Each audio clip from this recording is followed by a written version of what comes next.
patient, a little more resilient, or that some parents don't see their families more often than they would, as they should. Progress takes time, but advancement requires initiative. We believe in capital investment that can spur the wheel of progress. And the key to capital growth is by unlocking the access to potential for everyone. Mandiri Sekuritas's decades of experience allow us to be Indonesia's most reliable and capable investment bank. And as the only Indonesian investment bank with regional presence in Singapore, we secured record-breaking investment into a series of nationally significant projects.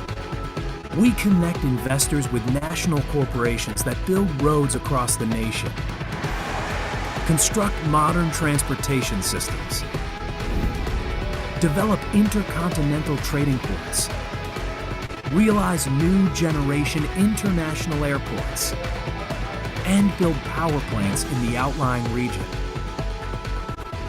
So, when the risk is worth taking, when resilience won't be in vain, and hard work bears result, that's when an investment really pays off.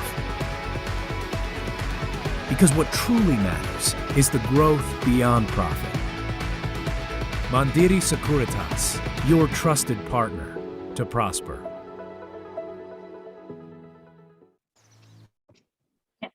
Assalamualaikum warahmatullahi wabarakatuh. Selamat sore dan salam sejahtera untuk kita semua.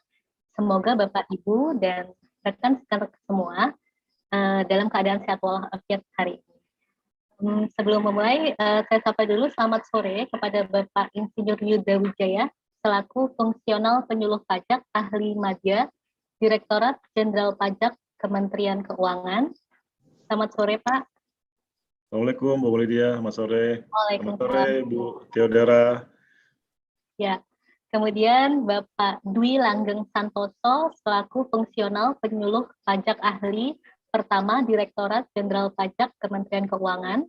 Kemudian selamat sore kepada Bapak Muhammad Lintang Theodikta selaku Fungsional Penyuluh Pajak Ahli Muda Direktur Jenderal Pajak Kementerian Keuangan.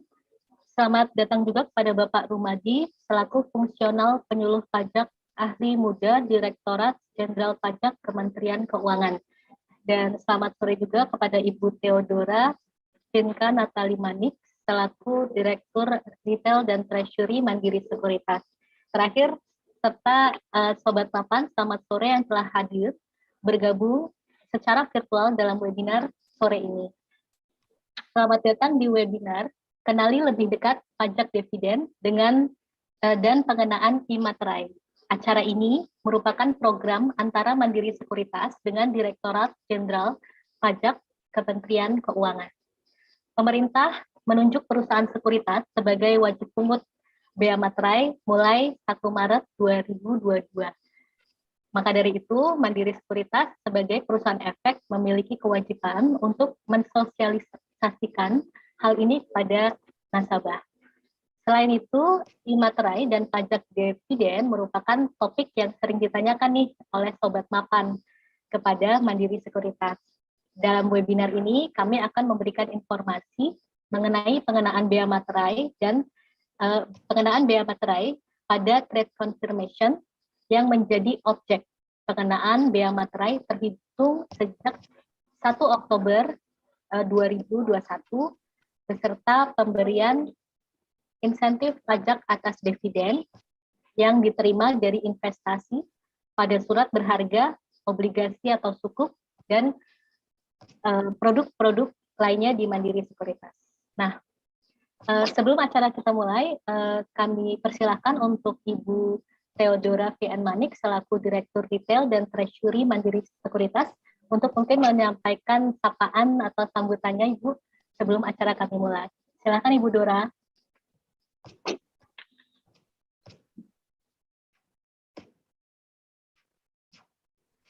Halo Ibu, mohon maaf suara Ibu masih mute. Oke, maafkan ternyata masih unmute. Oke, terima kasih Via. Mungkin saya menyapa dulu ya. Assalamualaikum warahmatullahi wabarakatuh. Selamat sore, salam sejahtera untuk kita semua. Semoga kita semua dalam keadaan sehat. Dan sore ini saya berterima kasih kepada seluruh partisipan yang ada di sini dan terutama saya mungkin menyapa dulu kepada Bapak Yuda Wijaya, Fungsional Penyuluh Pajak Ahli Madya, Direktorat Jenderal Pajak, dan juga Bapak Dwi Langgang Santoso, Fungsional Penyuluh Pajak Ahli Pertama Direktorat Jenderal Pajak Kementerian Keuangan. Ada juga Bapak Muhammad Lintang Theodikta, Fungsional Penyuluh Pajak Ahli Muda Direktorat Jenderal Pajak. Kemudian ada Bapak Rumadi juga sebagai Fungsional Penyuluh Pajak Ahli Muda Direktorat Jenderal Pajak, serta seluruh Sobat Mapan yang meluangkan waktunya bergabung di sini untuk webinar yang diselenggarakan oleh Mandiri Sekuritas. Sebenarnya ini menjadi concern dari Mandiri Sekuritas, begitu banyak bapak-bapak dari Direktorat Jenderal Pajak yang memang kebetulan bertanya langsung kepada kami bagaimana mengenai pajak dividen dan juga yang sekarang lagi marak ya pengenaan imaterai. Dan memang secara kita tahu bahwa perusahaan sekuritas ini ditunjuk pemerintah sebagai wajib pungut untuk bea materai juga per 1 Maret 2022. Jadi kita memiliki kewajiban untuk mensosialisasikan ini kepada nasabah dan juga kita juga memberikan topik ini dan silahkan sobat-sobat yang kebetulan banyak pertanyaannya, ini ada ahli-ahlinya, bapak-bapak yang ahli di sini untuk bertanya kepada beliau-beliau ini dan juga supaya lebih clear ya, dan kalau misalnya nanti kurang bisa bertanya ke kami atau justru request lagi untuk misalnya membuat lagi webinar lagi, silahkan aja. Silahkan di sini nanti ada via juga ya. Nah juga teman-teman Sobat Mapan juga ya, kita akan mengenakan bea materai ini pada trade confirmation atas transaksi. Dan ini adalah objek pengenaan bea materai yang terhitung mulai tanggal 1 Oktober 2021. Dan juga pemberian insentif pajak atas dividen yang diterima dari investasi di surat berharga, obligasi, sukuk, dan lainnya. Jadi semoga sosialisasi ini membuat Sobat Mapan juga lebih clear lah ya, lebih paham ya mengenai pajak dividen dan pengenaan imaterai, serta mendorong Sobat Mapan juga untuk bisa meningkatkan transaksinya di Mandiri Sekuritas, dan juga kita memberikan lah ya yang terbaik informasi dan juga pelayanan yang terbaik untuk investasi dari Sobat Mapan semua. Mungkin dari saya itu, kita mungkin langsung aja nanti via ya, ini lebih ke interaktif aja. Terima kasih semuanya. Wassalamualaikum warahmatullahi wabarakatuh. Silakan via. Terima kasih. Waalaikumsalam warahmatullahi wabarakatuh. Terima kasih Bu Dora atas sapaan dan sambutannya.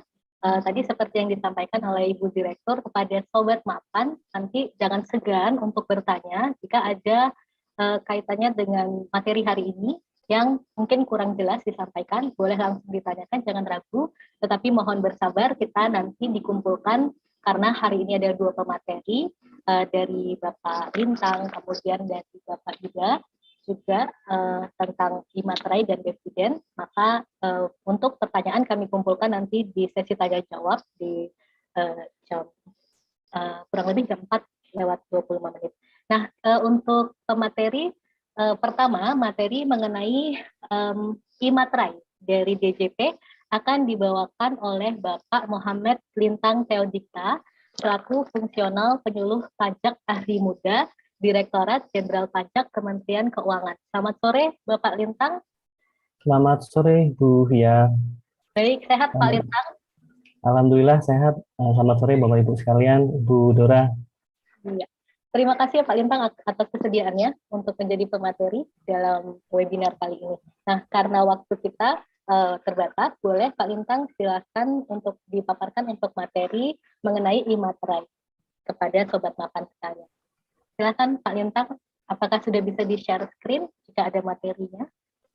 Oh ya, baik. Saya siapkan terlebih dulu. Ya, baik.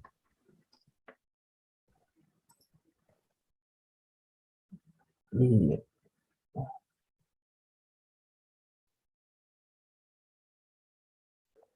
Apakah sudah tampak, Bu Fia?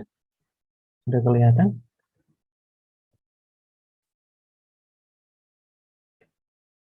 Ya, sebentar ya Pak. Sudah terlihat ya? Ini sudah tampak. Ya, waktu dan tempat kami persilahkan Pak Lintang. Ya, baik. Mohon izin saya cam off karena biar jaringannya lebih lancar. Ya. Baik, Pak Lintang. Baik, Assalamualaikum warahmatullahi wabarakatuh. Selamat sore Bapak Ibu sekalian, yang kami hormati Ibu Theodora, Ibu Fia, dan Bapak Ibu sekalian yang telah hadir di kegiatan edukasi perpajakan ya, webinar edukasi perpajakan bekerja sama antara Direktorat Jenderal Pajak dengan Mandiri Sekuritas. Di pertemuan sore hari ini kita akan membahas dua materi yang sedang banyak ditanyakan, utamanya nasabah Mandiri Sekuritas, yaitu terkait dengan ketentuan meterai, e-meterai, dan juga terkait dengan ketentuan dividen, pembebasan atau fasilitas pembebasan pajak terkait dividen yang diterima oleh investor. Nah, baik Bapak Ibu, perkenalkan saya Muhammad Lintang, tadi juga sudah dikenalkan oleh Bu Fia. Kami dari Kantor Pusat Direktorat Jenderal Pajak sebagai penyuluh pajak di Kantor Pusat. Baik, langsung ke materi, kita akan membahas terkait dengan meterai. Nah, ini sebelum kita masuk ke mungkin materi yang sedang banyak diperbincangkan. Nah, kita perlu memahami terlebih dahulu terkait ketentuan-ketentuan umum meterai agar kita bisa nanti ketika masuk ke materi yang memang paling banyak ditanyakan, kita bisa memahaminya dengan baik. Nah, pertama kita harus tahu terlebih dahulu, Bapak Ibu, tentang apa sih bea materai. Kita mungkin selama ini sudah sangat familiar ya dengan materai. Kita sudah sangat tahu bagaimana sih bentuk materai, seperti perangko ditempel, dan sebenarnya apa sih fungsinya. Di Undang-Undang Bea Materai dijelaskan bahwa bea materai ini adalah pajak atas dokumen. Ini yang perlu kita pahami pertama kali. Yang dikenakan pajak itu dokumennya. Nah, pajak atas dokumen. Apa sih dokumen? Nah, dokumen definisinya diatur lebih lanjut di Undang-Undang Bea Materai juga, yaitu sesuatu yang ditulis atau tulisan dalam bentuk tulisan tangan, cetakan, atau elektronik yang dapat dipakai sebagai alat bukti keterangan.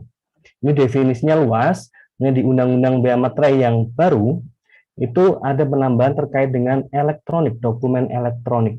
Ini semakin memperluas definisi tentang dokumen. Nah, setelah kita tahu apa itu bea materai, yang menjadi objeknya itu secara rinci seperti apa? Baik, bisa kami jelaskan bahwa pada dasarnya itu objek bea materai ada dua kelompok. Yang pertama adalah dokumen-dokumen terkait dengan perdata. Yang kedua adalah dokumen terkait yang digunakan sebagai alat bukti di pengadilan. Nah, penentuan objek bea materai ini di undang-undang disajikan dengan cara positive list, artinya menyebutkan apa saja sih objek bea materai. Jadi ditentukan. Nah, ini dua kelompok, dari nomor 1 ini mungkin nggak ada nomornya ya, 1 sampai yang ini adalah dokumen terkait dengan perdata. Sedangkan yang kedua, yang ini paling bawah adalah dokumen yang terkait sebagai alat bukti di pengadilan. Nah, dokumen terkait perdata tersebut dirinci dengan positive list, meliputi surat perjanjian, akta notaris beserta gros, salinan, dan kutipannya, akta PPAT beserta salinan dan kutipannya, surat berharga, dokumen transaksi surat berharga, ini TC, surat keterangan pernyataan atau surat lainnya yang sejenis, beserta rangkapnya, dokumen lelang, dan dokumen yang menyatakan jumlah uang dengan nilai nominal lebih dari 5 juta yang menyebutkan penerimaan uang dan berisi pengakuan bahwa utang seluruhnya atau sebagian telah dilunasi atau diperhitungkan. Ini positive list dokumen-dokumen yang terkait dengan perdata. Jadi ruang lingkupnya terkait ini. Kemudian yang kedua adalah dokumen yang digunakan sebagai alat bukti di pengadilan. Dokumen apapun. Kata kuncinya adalah yang digunakan sebagai alat bukti di pengadilan. Inilah yang menjadi objek bea materai. Adapun terkait dokumen transaksi surat berharga ini merupakan objek atau yang baru ditambahkan di positive list memang di undang-undang yang terbaru, undang-undang tahun 2020. Nah, bagaimana sih threshold-nya? Yang ada threshold-nya adalah hanya terkait dengan dokumen yang menyatakan jumlah uang. Ini yang nilainya lebih dari 5 juta.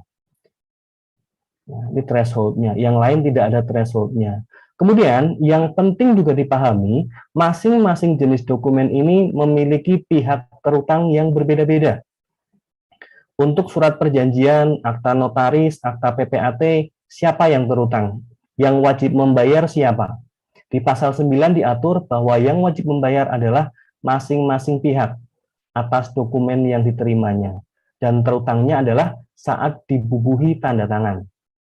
Nah, sedangkan untuk surat berharga dan dokumen transaksi surat berharga, ini pihak yang wajib membayar, pihak yang terutang. Untuk surat berharga adalah pihak yang menerbitkan dokumen. Nah, untuk dokumen transaksi surat berharga, yang terutang, yang wajib membayar adalah pihak yang menerima dokumen. Nah, ini penting, ini yang banyak ditanyakan. Siapa sih yang harus menanggung bea materai atas TC? Nah, pihak yang menerima dokumen. Kapan saat terutangnya adalah saat selesai dibuat. Jadi ketika TC dibuat, maka saat itulah terutang bea materai. Nah, sedangkan untuk surat keterangan, dokumen lelang, dan dokumen yang menyatakan jumlah uang lebih dari 5 juta, yang terutang adalah pihak yang menerima dokumen. Saat terutangnya, yaitu saat diserahkan kepada pihak untuk siapa dokumen tersebut dibuat. Nah, kemudian yang terakhir, dokumen yang terkait dengan alat bukti pengadilan, yang terutang adalah pihak yang mengajukan dokumen. Terutangnya adalah saat diajukan ke pengadilan. Ini dokumen apapun ya, untuk yang terkait alat bukti di pengadilan. Nah, untuk tarifnya sama, semua adalah Rp10.000. Ya, mudah-mudahan dari tabel ini bisa dipahami tentang apa saja objek bea materai, terus siapa yang berkewajiban membayar atau pihak yang terutang, saat terutangnya kapan, dan tarifnya. Nah, setelah kita memahami yang sebelumnya tadi terkait dengan ketentuan umumnya, berikutnya adalah bagaimana cara membayar bea materai. Ada beberapa pilihan Bapak Ibu cara membayar bea materai. Yang pertama materai tempel, ini paling familiar mungkin dengan kita. Yang kedua materai elektronik, ini yang baru. Yang kemudian ketiga materai dalam bentuk lain, dan yang keempat surat setoran pajak. Jadi bisa dibayar dengan 4 cara. Dan ini masing-masing ada ketentuannya. Pertama kita bicara tentang materai tempel. Nah, materai tempel ini seperti yang ada di gambar ini ya, 10.000 seperti ini ya. Nah, ini dilakukan dengan membubuhkan materai tempel tersebut, materai yang belum pernah terpakai, yang sah dan berlaku. Artinya ketika untuk sekarang ya yang berlaku adalah materai 10.000. Maka materai tempel yang harus tunaikan oleh pihak yang terutang adalah menggunakan materai tempel 10.000.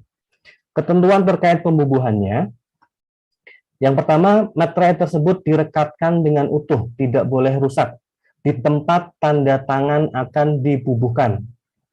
Ini juga sudah biasa. Nah, ini yang kadang terlupa ini. Tanda tangan dibubuhkan sebagian di atas kertas dan sebagian di atas materai tempel. Jadi harus memotong atau kemudian ditindas di materai tersebut, sebagian di materainya, sebagian di kertasnya, dan disertai pencantuman tanggal, bulan, dan tahun penandatangan. Ini juga harus dipenuhi. Berikutnya, materai tempel ini memiliki ciri umum dan ciri khusus. Nah, inilah yang kemudian untuk melindungi dari pemalsuan materai tempel. Nah, ini ciri umum, ciri khusus ini kemudian yang dicetak oleh Peruri, menggunakan ciri umum dan ciri khusus yang telah ditetapkan berdasarkan keputusan menteri. Nah, materai tempel 10.000. Nah, nanti ada ciri umum, ciri khususnya, antara lain adanya gambar Garuda, adanya serasa materai tempel, ada nominalnya 10.000, ada juga kemudian kodenya, dan kemudian tekstur di materai tersebut yang secara khusus telah diatur. Nah, dokumen sebagaimana dimaksud pada pasal ayat 3, berarti tadi objek bea materai dikenakan bea materai dengan tarif Rp10.000. Nah, di Undang-Undang Bea Materai yang terbaru, dibuka kemungkinan tarif bea materai bisa saja diturunkan atau dinaikkan. Ini ke depan ya, tapi itu dengan peraturan pemerintah dan atas hasil kesepakatan dengan DPR. Nah, ketentuan mengenai tarif bea materai yang 10.000 ini, ketentuan tentang materai yang terbaru, yaitu berlaku mulai 1 Januari 2021. Jadi sebenarnya atas TC tadi itu sudah mulai terutang materai sejak 1 Januari 2021. Nah, namun nanti akan kami jelaskan bahwa ada fasilitas pembebasan atas TC. Berikutnya, materai elektronik, Bapak Ibu. Nah, materai elektronik ini kemudian diluncurkan, diadakan, itu mengingat perkembangan teknologi sekarang yang semakin banyak dokumen-dokumen itu tersedia dalam bentuk soft copy, paperless. Jadi, materai elektronik diluncurkan untuk memberikan kesetaraan antara dokumen kertas dan dokumen elektronik, dan memberikan kemudahan dalam pembayaran bea materai yang terutang atas dokumen berbentuk elektronik. Karena dokumennya berbentuk elektronik, maka dibutuhkan materai yang berbentuk elektronik juga. Materai elektronik, gambarannya adalah seperti ini. Tetap sama, ada kode, ada logo Garuda Pancasila, terus tulisan materai elektronik, angka 10.000, tulisan 10.000, dan kode unik. Kode unik ini tersaji dalam bentuk barcode, QR code ya. Ini yang kemudian bisa di-scan untuk mengecek keasliannya. Nah, pembayaran bea materai dengan menggunakan materai elektronik dilakukan dengan membubuhkan materai elektronik melalui sistem materai elektronik pada dokumen yang terutang bea materai. Ini caranya nanti akan kami jelaskan pada slide yang berikutnya. Nah, ini sebagai gambaran skema materai elektronik. Di sini kita berangkat dari DJP, posisi DJP di sini, kemudian memberikan penugasan kepada Peruri sebagai pihak yang bisa menerbitkan materai. Dalam hal ini bentuknya adalah materai elektronik melalui portal Peruri.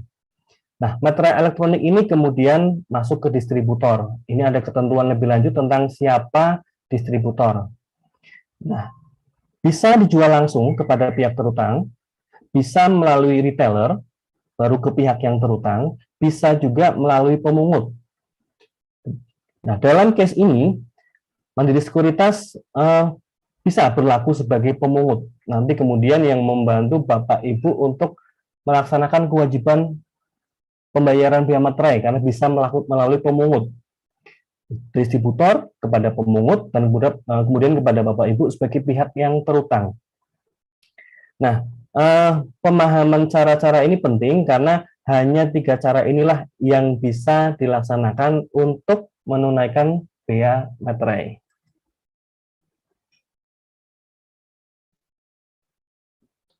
Nah, tentang pemungut bea materai, apa sih yang dilakukan atau objeknya apa saja sih yang bisa bea materai seperti apa saja yang bisa dipungut oleh pemungut bea materai.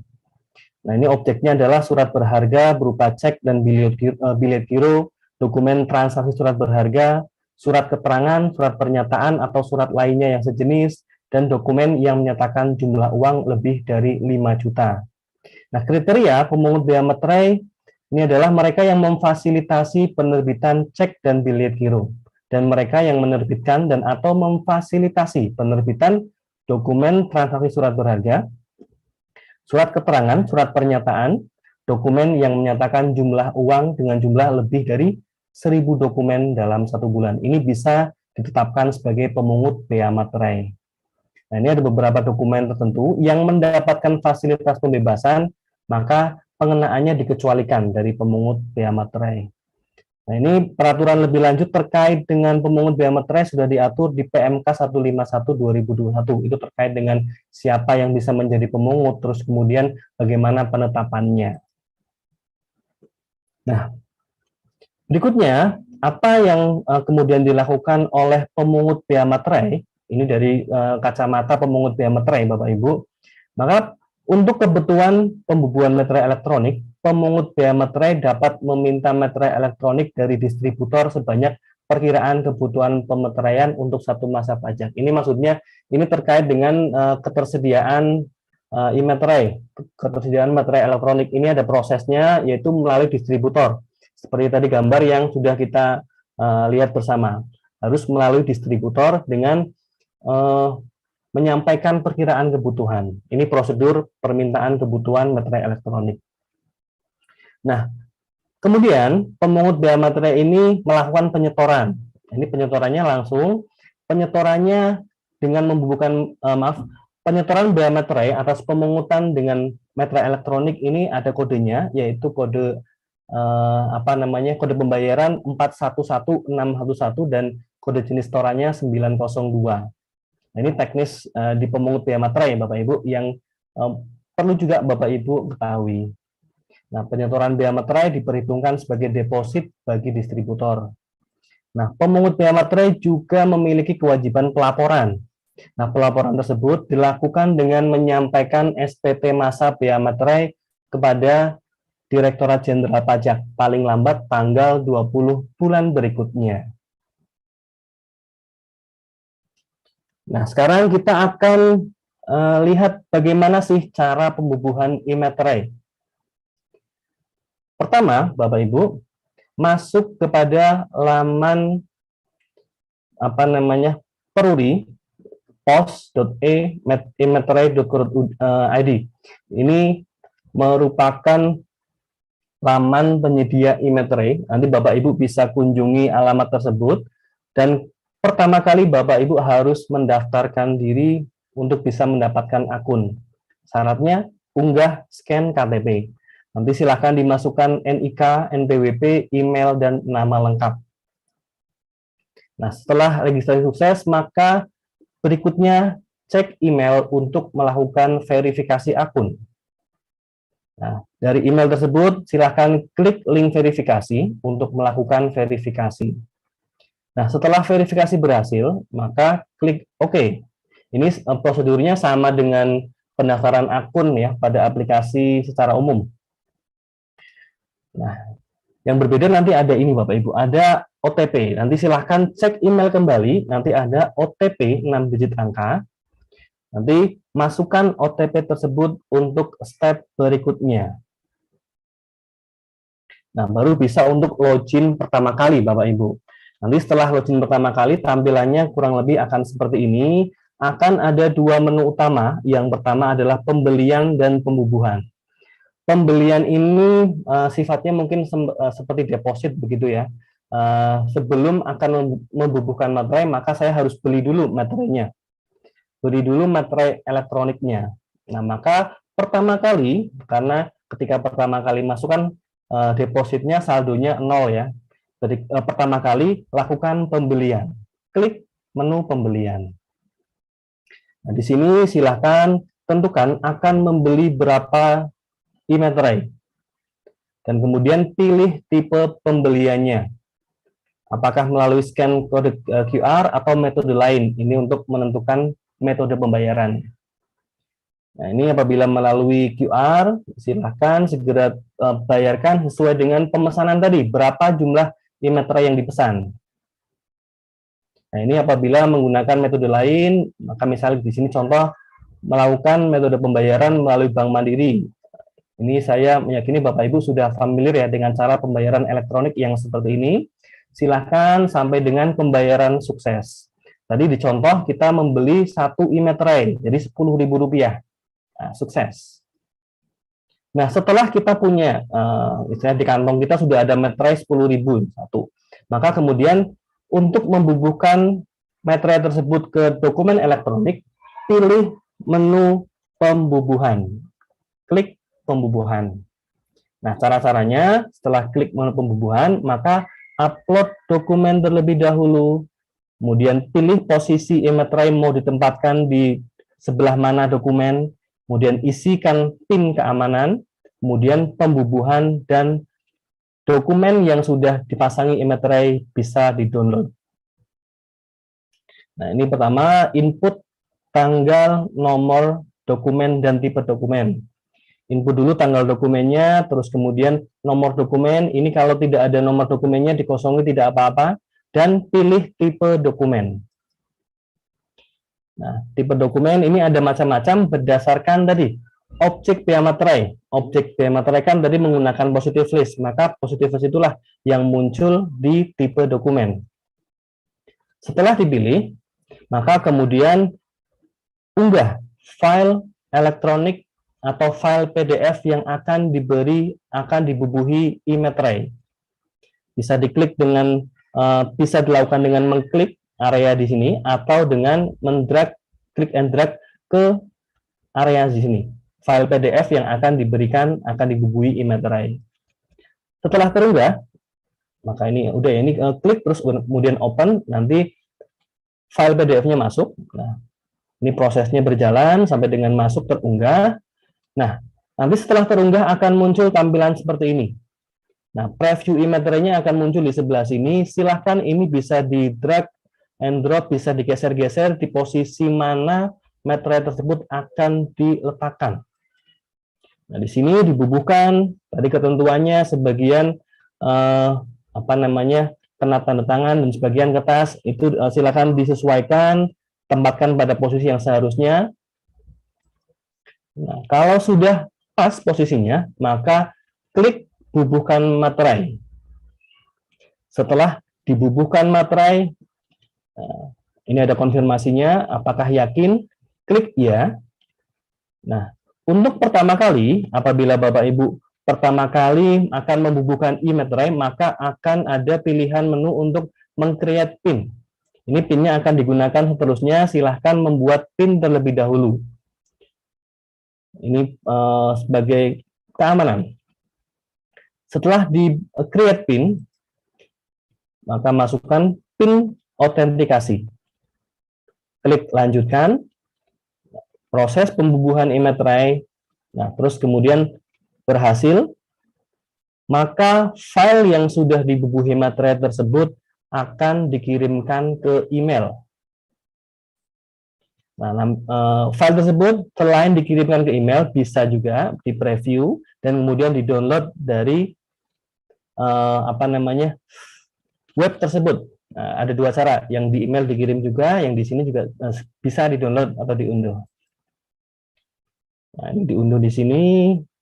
Kemudian file itu statusnya sudah dibubuhkan e-materai. Ini warnanya sudah lebih jelas ya dibandingkan tadi ketika masih mengatur posisinya. Nah, untuk sarana keamanan, maka ketika file PDF yang sudah ada e-materai tersebut akan muncul detail dokumennya, timestamp-nya, apakah pernah dilakukan perubahan dan lain sebagainya. Nah, ini kemudian juga salah satunya untuk menjamin keaslian e-materai tersebut. Nah, selain itu ada juga aplikasi di Play Store. Ini aplikasi Peruri, namanya scanner materai scanner kalau nggak salah. Nanti coba saya cek lagi di Play Store ada. Nah, ini silahkan di-download apabila Bapak Ibu ingin memiliki aplikasi di handphone untuk mengecek keaslian materai elektronik. Nah, itu gambaran tentang materai elektronik, bagaimana cara masuk ke web e-materai dan mendaftar akun dan kemudian membubuhkan e-materai. Mudah-mudahan nanti kalau Bapak Ibu silahkan praktek agar lebih jelas ya.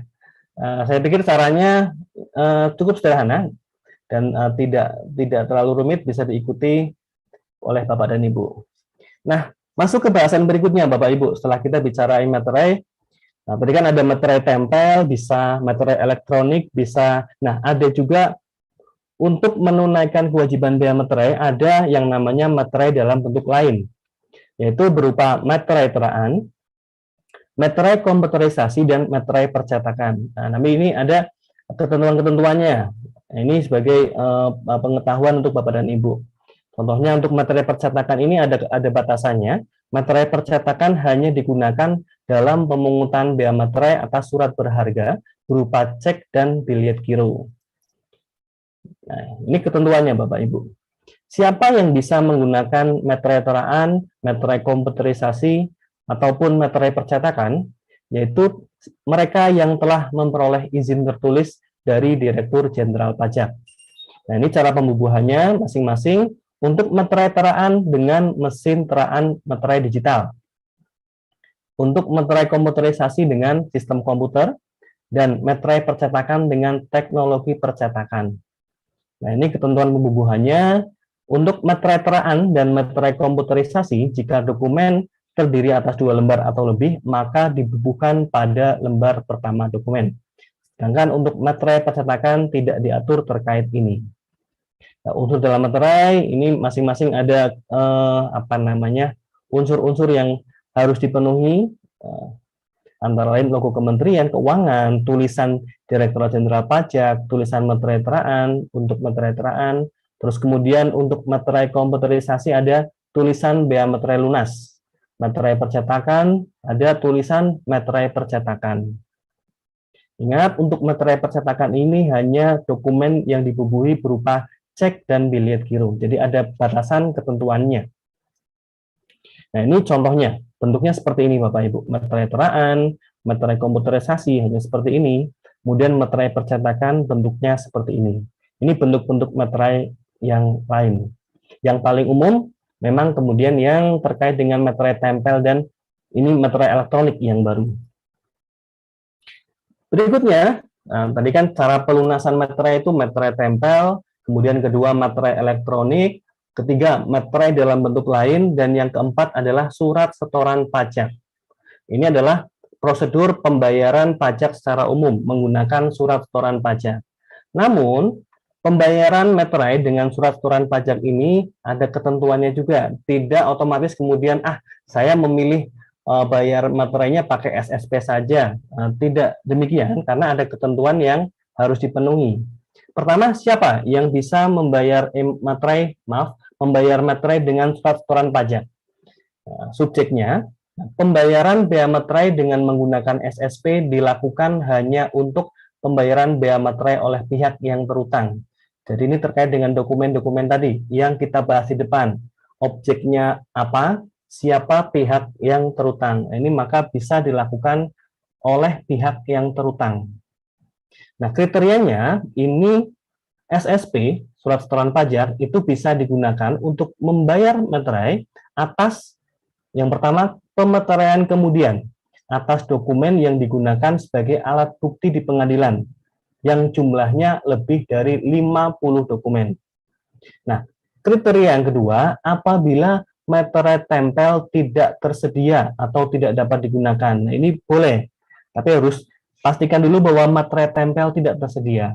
Nah, berikutnya, apabila terjadi kegagalan sistem materai elektronik, maka sebagai alternatif bisa menggunakan surat setoran pajak. Nah, pembayaran materai dengan SSP ini paling lama dilakukan 30 hari sejak saat terutangnya bea materai. Ini dalam hal tadi ya, materai tempel tidak tersedia atau adanya kegagalan sistem materai elektronik. Tata caranya, nanti silahkan membuat SSP membuat billing dengan kode akun pembayaran 411611 dan kode jenis setoran 100. Ini menggunakan aplikasi e-billing, sama seperti dengan mekanisme pembayaran pajak pada umumnya. Buat terlebih dahulu kode billingnya.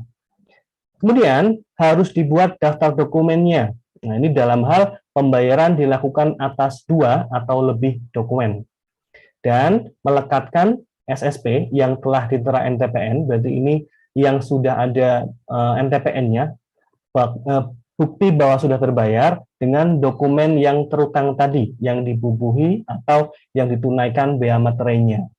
Dibuat daftarnya dan ditempelkan dengan bukti pembayaran. Nah, setelah itu berikutnya, ini syarat dengan surat setoran pajak. Nah, berikutnya terkait dengan pemeteraian kemudian. Tadi ini bagian penjelasan yang berbeda dengan yang tadi. Ini terkait dengan pemeteraian kemudian. Apa sih pemeteraian kemudian? Pemeteraian kemudian itu adalah proses pembayaran materai apabila ada dokumen yang bea materainya tidak atau kurang dibayar sebagaimana mestinya. Jadi apabila ada materai yang belum ditunaikan, belum dibayarkan, masih kurang bayar padahal harus dibayar, maka mekanisme pelunasannya adalah menggunakan mekanisme pemeteraian kemudian. Nah, ketentuannya karena sudah lewat dari saat terutangnya, maka bagi dokumen yang terutang sejak 1 Januari 2021, maka terutang bea materai plus sanksi administratif 100%. Sedangkan dokumen-dokumen yang terutang sebelum 1 Januari 2021, terutang bea materai plus sanksi administrasi 200%. Nah, yang menggunakan pemeteraian kemudian juga adalah dokumen yang digunakan sebagai alat bukti di pengadilan. Nah, cara pembayarannya, bea materai yang terutang dibayarkan menggunakan materai tempel atau SSP, dan sanksi administratifnya dibayarkan dengan SSP. Nah, setelah itu, pengesahan pemeteraian kemudian, ini silakan dibawa ke kantor pos atau ke kantor pajak untuk mendapatkan pengesahan. Nanti di kantor pos atau di kantor pajak akan dicek terlebih dahulu bahwa pemeteraian kemudian telah sesuai dengan beberapa ketentuan yang dipersyaratkan. Jadi akan diberi stempel seperti ini, bahwa pemeteraian kemudian telah dilaksanakan sesuai ketentuan. Nah, itu. Terus kemudian ini yang kemudian menjadi banyak pertanyaan Bapak Ibu. Ada aturan baru tahun 2022. Ini merupakan aturan terkait fasilitas pembebasan bea materai. Peraturan pemerintah nomor 3 tahun 2022 yang diundangkan tanggal 12 Januari 2022 dan mulai berlaku sejak diundangkan, sejak 12 Januari 2022. Jadi ini adalah fasilitas. Pembebasan tersebut diberikan atas dokumen pertama yang menyatakan pengalihan hak atas tanah dan atau bangunan dalam rangka percepatan proses penanganan dan pemulihan kondisi sosial ekonomi akibat bencana alam. Yang kedua, dokumen yang menyatakan pengalihan hak tanah dan atau bangunan untuk melaksanakan kegiatan yang semata-mata bersifat keagamaan atau sosial. Ya, keagamaan sosial dibebaskan dari bea materai, termasuk tadi yang bencana alam. Nah, ini yang mungkin berkaitan dengan Bapak Ibu, yaitu atas dokumen dalam rangka mendorong atau melaksanakan program pemerintah dan atau kebijakan lembaga yang berwenang di bidang moneter atau jasa keuangan. Nah, ini antara lain adalah dokumen transaksi surat berharga dengan batas nilai nominal tertentu. Ini kemudian diberikan fasilitas mulai 12 Januari 2022. Adapun jenis dokumen lain yang diberikan fasilitas adalah dokumen yang terkait dengan pelaksanaan perjanjian internasional. Nah, kita masuk ke poin yang ini Bapak Ibu. Dokumen transaksi surat berharga dengan batas nilai nominal tertentu. Nah, ini kriterianya adalah atas transaksi surat berharga yang dilakukan di pasar perdana berupa formulir konfirmasi penjatahan efek dengan nilai paling banyak 5 juta. Jadi apabila nilainya kurang dari 5 juta, maka dibebaskan dari bea materai. Kemudian yang kedua, ini adalah dokumen terkait dengan transaksi surat berharga yang dilakukan di bursa efek berupa trade confirmation dengan nilai paling banyak 10 juta. Nah, ini maksudnya apabila ada trade confirmation yang nilainya kurang dari 10 juta, maka dibebaskan dari bea materai. Yang terutang bea materai 10.000 hanya yang trade confirmation dengan nilai paling banyak dengan nilai lebih dari 10 juta. Berikutnya yang ketiga adalah transaksi surat berharga yang dilakukan melalui penyelenggara pasar alternatif. Ini nilai paling banyak 5 juta. Berarti yang di bawah 5 juta dibebaskan. Yang keempat, transaksi surat berharga berupa dokumen konfirmasi pembelian dan atau penjualan kembali unit penyertaan produk investasi berbentuk kontrak investasi kolektif dengan nilai paling banyak 10 juta rupiah. yang di bawah 10 juta dibebaskan. Yang terakhir, transaksi surat berharga yang dilakukan melalui layanan urun dana dengan nilai paling banyak 5 juta, di bawah 5 juta. Nah, inilah kemudian yang mendapatkan fasilitas. Fasilitasnya mulai diberikan 12 Januari 2022. Nah, demikian materi yang bisa kami sampaikan. Nanti mungkin penjelasan-penjelasan lebih lanjut bisa kita bahas di sesi diskusi.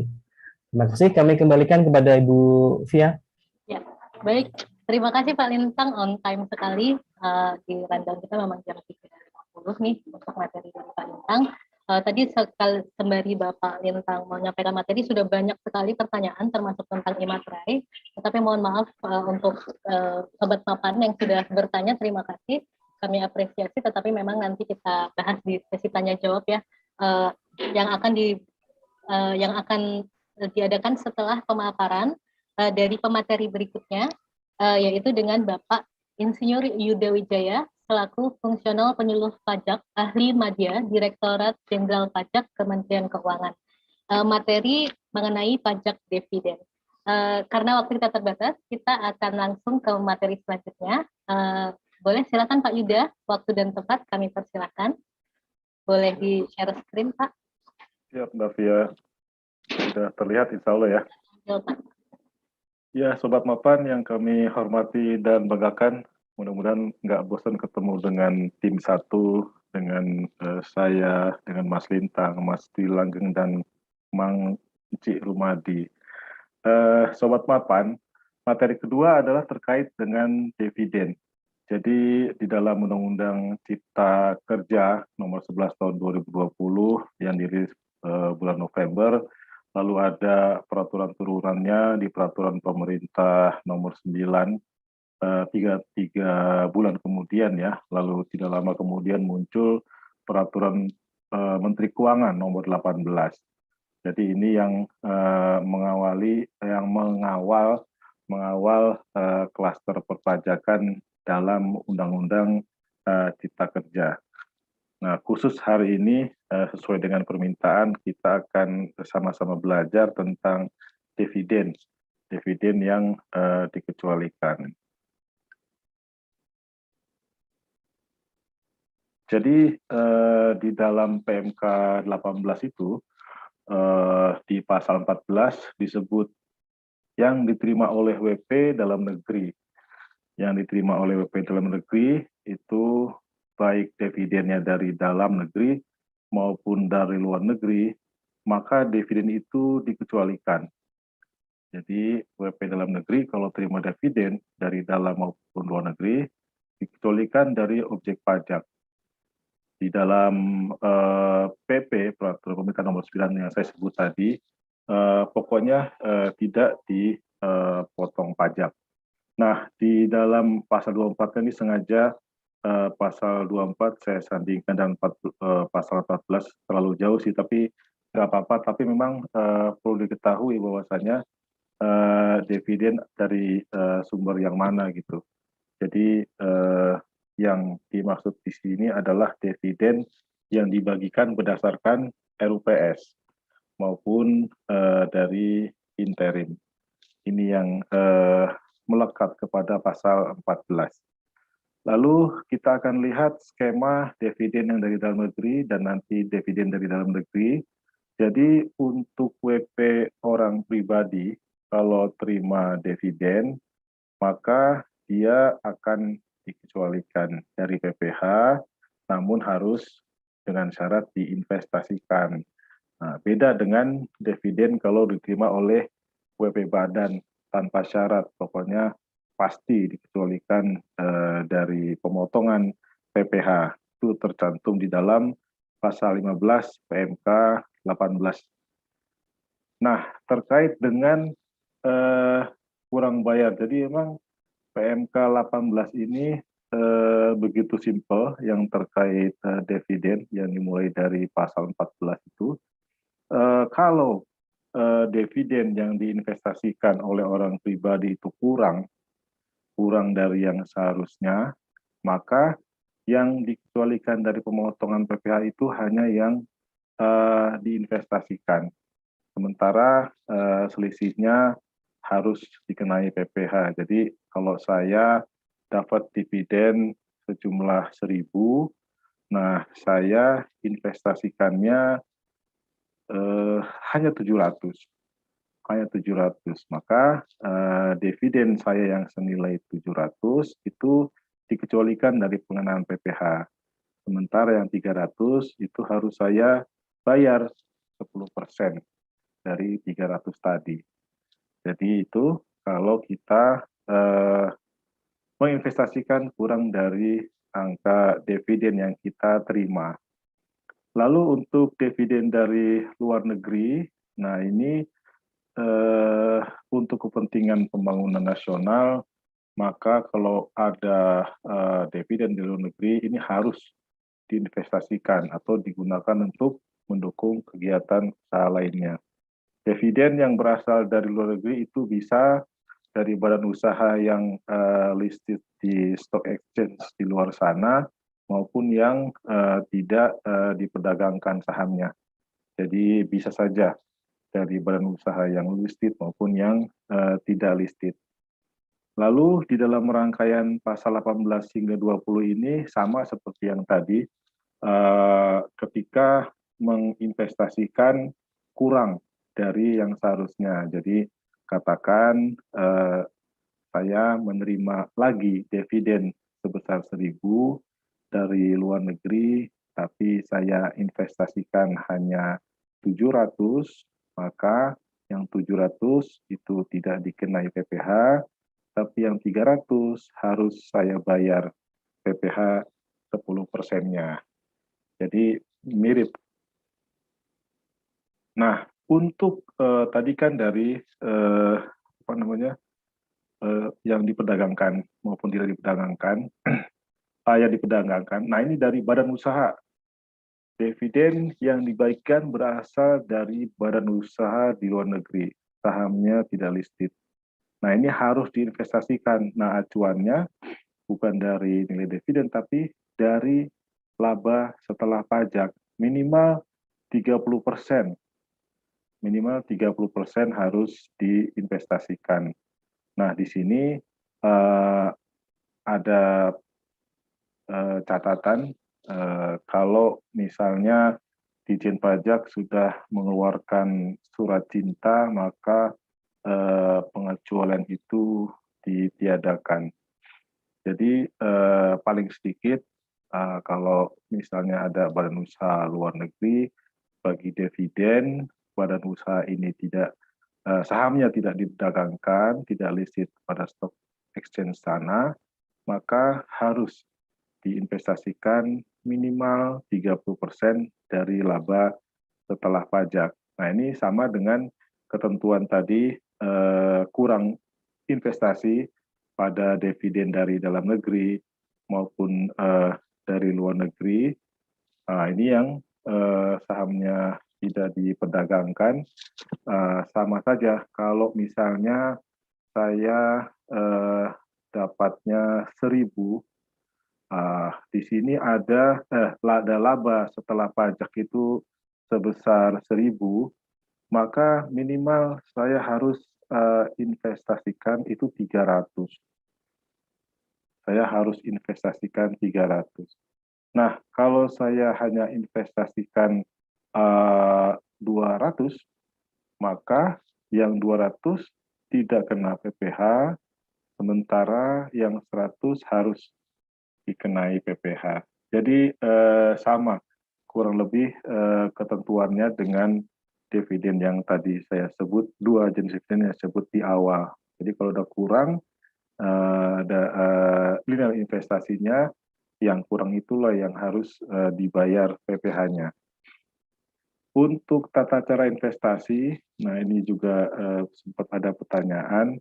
Jadi di dalam pasal 36 PMK 18 itu disebut untuk orang pribadi paling lambat itu akhir bulan ketiga dari tahun pajak berakhir. Untuk badan akhir bulan keempat dari tahun pajak terakhir. Jadi misalnya sekarang tanggal 9 Maret 2022 saya terima dividen, dari Indosat, maka saya harus melakukan investasi paling lambat tanggal 31 Maret 2023 saat bersamaan dengan jatuh tempo pelaporan SPT tahunan OP saya gitu. Paling lambat ya, kalau saya dapat dividen sekarang, saya bisa aja investasikan besok atau hari ini gitu. Tapi ketentuannya paling lambat pada bulan Maret pada tahun berikutnya. Nah, ini ada holding period yang memang kurang lebih di dalam 2 tahun terakhir ketika ada kebijakan mewajibkan investasi, maka ada holding period di mana pemerintah atau pengelola dari investasi itu diberi kesempatan untuk bisa memaksimalkan dana investasi buat sebesar-besar kemakmuran rakyat, sebesar-besar pemanfaatannya gitu, dan memang tidak dapat dialihkan. Kalau Bapak Ibu yang kemarin kita udah di PPS ya, jadi ada investasi dari aset bersih program pengungkapan sukarela itu holding periodnya 5 tahunnya, karena emang untuk memastikan efektivitas dari investasi tersebut ya. Kalau holding period 2 tahun mungkin nggak ada artinya. Nah, itu adalah batas waktu investasi serta holding periodnya. Sementara untuk laporan realisasi, nah ini bersamaan dengan paling lambat bersamaan dengan jatuh tempo SPT tahunan. Jadi bisa akhir Maret untuk WPOP maupun akhir April untuk WP Badan, dan pelaporannya adalah frekuensinya sesuai dengan holding period tadi. Jadi nggak capek, cuma 3 kali aja laporan realisasinya. Nah, Bapak Ibu Sobat Mapan, untuk investasi di sini ada 12 bentuk ya. Di dalam pasal 34 PMK 18 disebut ada 12 bentuk investasi. Nah, yang dari huruf A sampai E serta L ini adalah instrumen investasi di pasar keuangan. Sementara untuk F, G, H, I, J, K ini instrumen investasi di luar pasar keuangan.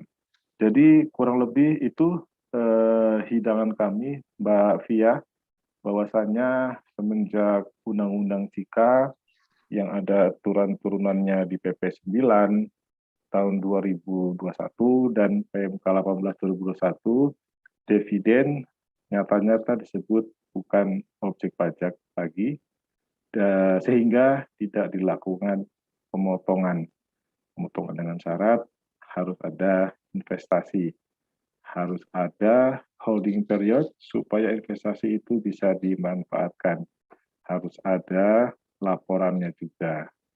Itu saja Bu Via dan sobat makan lagi, belum malam. Sobat mapan yang kami banggakan, saya kembalikan. Ya, baik Pak Yuda, terima kasih atas paparan materinya. Ternyata cukup ringkas dari Bapak Yuda, waktunya masih banyak, tapi nanti kita bisa maksimalkan ditanya jawab ya. Sobat makan tadi kata Pak Yuda, Iya, sobat makan ya. Mudah-mudahan udah pada makan siang ya, jadi Insya Allah sudah. Bapak juga. Nah, baik untuk sobat makan tadi kalau sedikit mungkin bukan kesimpulannya karena banyak materi yang disampaikan tadi baik dari Pak Lintang dan Pak Yuda, tetapi mungkin tadi saya ingatkan kembali bahwa Pak Lintang tadi sudah memaparkan terkait dengan kebijakan pengenaan materai yang diwajibkan kalau untuk investor itu, maka untuk transaksi beberapa transaksi ya, contohnya tadi dijelaskan oleh Pak Lintang terkait materai itu bahwa penjelasannya biaya materai itu apa yang dikenakan itu penjelasannya di pasal 1 angka 1, kemudian diingatkan kalau untuk di transaksi di pasar modal salah satunya di saham, maka yang menjadi objek pajak salah satunya konfirmasi transaksi nih, dan tadi Bapak Lintang juga sampaikan untuk pengenaan e-materai yang tidak dipungut mandiri sekuritas tapi sudah diwajibkan, itu Pak Lintang sudah paparkan tahapannya, dan nanti di materi materinya akan kami email ya kepada seluruh peserta. Jadi tetapi tetap untuk lebih jelasnya sebaiknya juga bisa tetap ikuti sesi tanya jawab karena pertanyaannya menarik dan siapa tahu bisa membantu juga menambah pemahaman Sobat Mapan terkait materi. Tadi juga Bapak Lintang informasikan juga terkait dengan peraturan pemerintah nomor 3 tahun 2022 itu yang mengatur detailnya ya. Jadi misalnya transaksi untuk di pasar perdana untuk saham misalnya yang dikenakan e-materai itu adalah yang nominalnya dimulai dari 5 juta rupiah, kemudian untuk pasar sekunder atau transaksi di Bursa Efek Indonesia untuk saham itu maka yang efektif dikenakan itu jika transaksi lebih dari 10 juta rupiah. Nah itu berarti di beberapa undang-undang, ada undang-undang dan ada juga peraturan pemerintahnya ya Sobat Mapan. Nanti di materi ada lengkapnya ya, dan selain mungkin boleh ditanyakan kembali. Dari Pak Yuda tadi juga memaparkan materi mengenai dividen. Tadi juga mungkin hari ini akan banyak pertanyaan mengenai dividen juga ya Pak Yuda, karena kebetulan lagi musim pelaporan pajak juga nih, belum berakhir ya Pak, masih Maret tanggal 9 untuk hari ini pelaporan pajak sampai akhir bulan ya untuk 2021.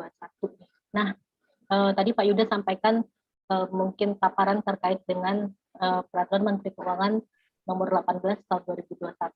Bapak Yuda sampaikan dari segi siapa saja yang menjadi objek pajak, kemudian mungkin nanti boleh ya kalau ada yang mau tanya tentang tahapan, ada yang ini boleh disampaikan. Nah, kita sebenarnya belum masuk sesi tanya jawab, tetapi karena sudah banyak, mungkin kita bisa lanjut saja untuk sesi tanya jawab. Pertanyaan pertama. Baik. Ini dari untuk namanya kita belum sebutkan, nanti kita sebutkan ya, nanti ini seperti dari tidak memberikan nama. Ini mungkin pertanyaannya karena kaitannya dengan e-materai, boleh dibantu jawab oleh Pak Lintang. Ada pertanyaan pertama Pak Lintang, selamat sore. Untuk pendaftaran e-materai, apakah bisa satu NPWP untuk 2 akun, Pak? Karena NPWP nasabah yang bertanya ini ternyata istri dan dia memakai NPWP suami nih untuk perpajakannya. Apakah bisa Pak Lintang? Boleh langsung dijawab Pak. Ya, baik. Terkait dengan pendaftaran akun untuk e-materai, bisa saya share screen lagi mungkin ya. Baik Pak. Halaman 17. Scroll.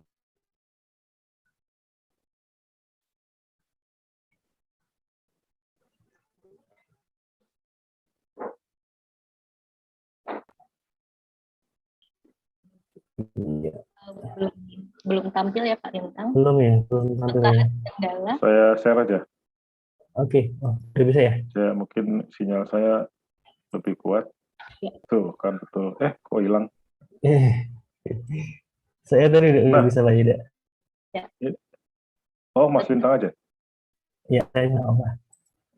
Ya, untuk pendaftaran atau apa namanya e-materai ini yang dibesarkan adalah NIK, terus kemudian NPWP, email dan nama lengkap dengan mengunggah ke KTP.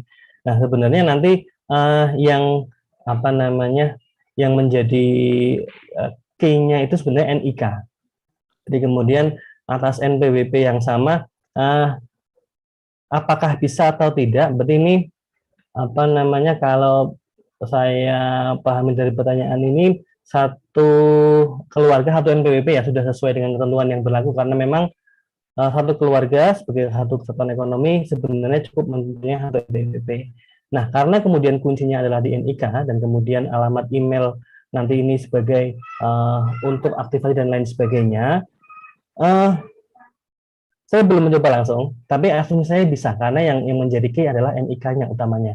Mengapa NIK? Karena kemudian yang kita unggah adalah KTP. Ini yang menjadi key-nya. Adapun NPWP-nya ini kemudian karena memang memungkinkan untuk satu NPWP bisa dipakai oleh suami maupun istri, maka memungkinkan untuk membuat akun yang berbeda. Demikian. Baik, baik. Berarti jawaban dari Kak Lintang tadi karena pakai NIK ketika daftar harusnya tetap bisa ya. Oh ini juga NPWP apa karena ada pembedanya dalam NIK-nya.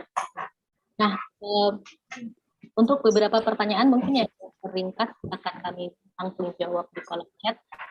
Kita berlanjut ke pertanyaan nomor 2. Kalau yang ini masih juga terkait materai Pak Lintang.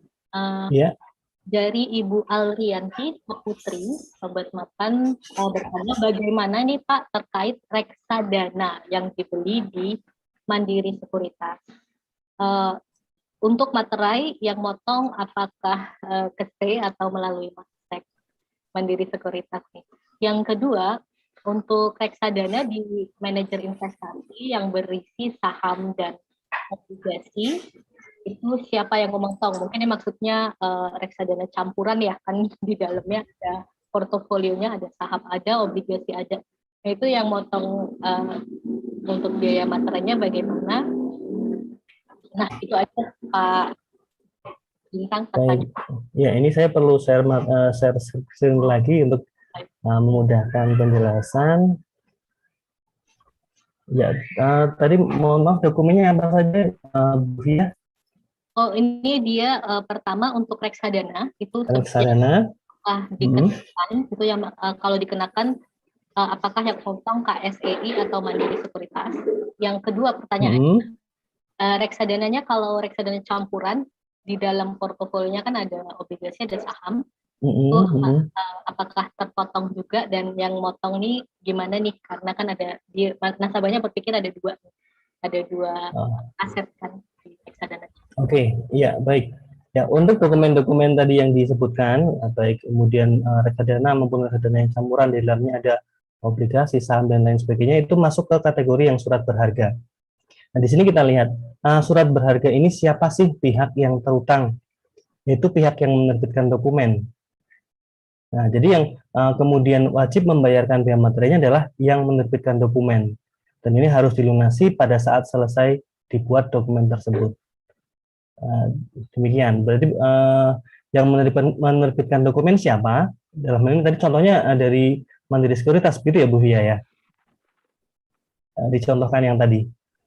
Ya, kalau untuk reksadana, ini pertanyaan tadi, apakah dari Kak Kustodi Sentral ataukah melalui Mansek nih untuk pemotongan biaya materainya? Iya, intinya lebih ke ini. Siapa yang menerbitkan dokumen tersebut? Apabila memang yang menerbitkan dokumen surat berharga tadi adalah Mansek, berarti yang terutang, yang wajib membayar adalah Mansek. Apabila yang kustodian, maka yang kustodian lah yang wajib membayar materai tersebut. Ya, mudah-mudahan bisa diterima penjelasan ini. Ya, baik Pak Lintang. Kita sekalian belajar juga nih sama Mansek ya. Kalau terkait sama saham tadi gitu, itu dokumen yang menerbitkan siapa, Mbak Fia? Apakah perusahaan sekuritas atau manajer investasi atau saya tadi? Baik, kalau untuk saham ini karena sama-sama belajar, saya bantu sedikit informasi ya Bapak dan Sobat Mapan juga. Kalau untuk saham itu yang menerbitkan dari sekuritas karena tempat transaksinya adalah sekuritas. Tetapi tetap karena kaitannya dengan transaksi surat berharga, maka yang berkewajiban untuk membayar adalah penerima dokumen ya Pak ya, kalau di Undang-Undang nomor 10 nih.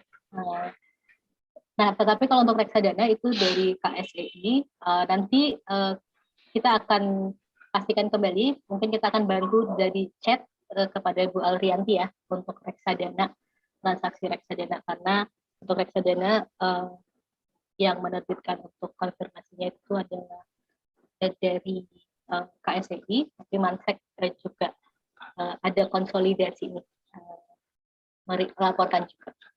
Tapi nanti kami pastikan kembali ya Pak untuk yang kewajiban materainya, pemotongannya oleh siapa.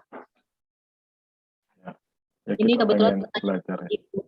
betul, kebetulan pertanyaan Ibu Aurianti, ini fokusnya dia ke reksadana, mungkin beliau investor reksadana ya. Nah, kita ke pertanyaan selanjutnya. Ini kalau ini terkait reinvestasi, berarti mungkin tadi terkait paparan materi dari Pak Yuda ya Pak. Dari Ibu Dinia Fitrina, beliau bertanya, jika instrumen reinvestasi baru dibeli tanggal 1 Maret 2022,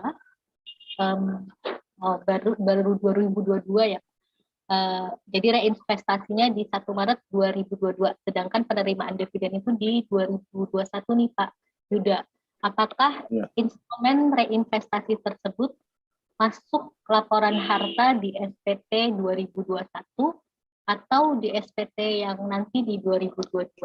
Jadi dividennya sudah terima 2021, tetapi berdasarkan peraturan kan reinvestasi boleh sampai akhir Maret ya Pak, atau sebelum masa pelaporan pajak. Jadi dia bilang untuk laporannya di SPT yang mana nih, 2021 atau nanti di 2022 yang berarti dilakukan di 2023 ya Pak. Ya. Silakan Pak Yuda. Ya, terima kasih. Jadi terkait dengan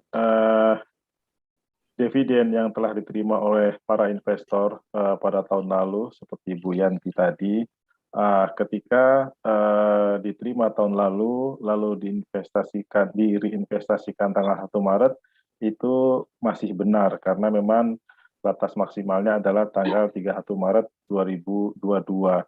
Nah, terkait dengan apa sih yang pada tahun mana harus dilaporkan. Nah, terkait dengan dividen yang diterima di tahun 2021, tentunya itu adalah penghasilan yang diterima pada tahun 2021, sehingga itu harus dilaporkan di SPT tahunan 2021 sebelum tanggal 31 Maret 2022. Nah, dividen itu kalau memang direncanakan, kalau memang sudah diinvestasikan, ya sudah terbukti bahwa memang ini objek yang dikecualikan. Jadi di SPT tahunan 1770 atau 1770S-nya itu dimasukkan di lampiran 2 ya, lampiran 1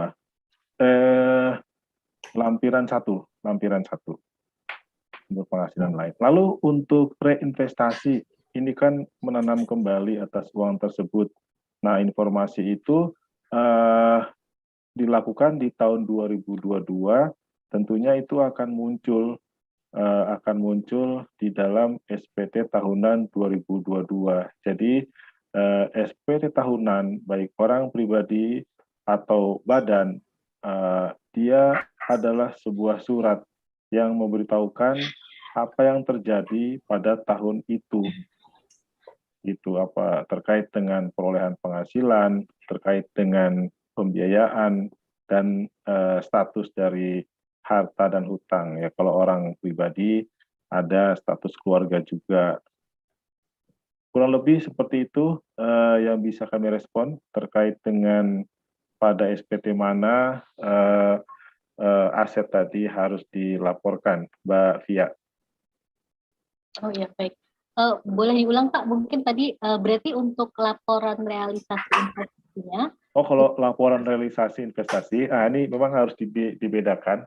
Jadi ketika tahun kemarin sudah menerima dividen, maka dividen itu menjadi aset baru yang diterima di 2021. Nah, itu tolong dimunculkan di dalam SPT tahunan 2021. Nah, untuk laporan realisasi investasi, nah ini bisa berbarengan dengan saat menyampaikan SPT tahunan 2021.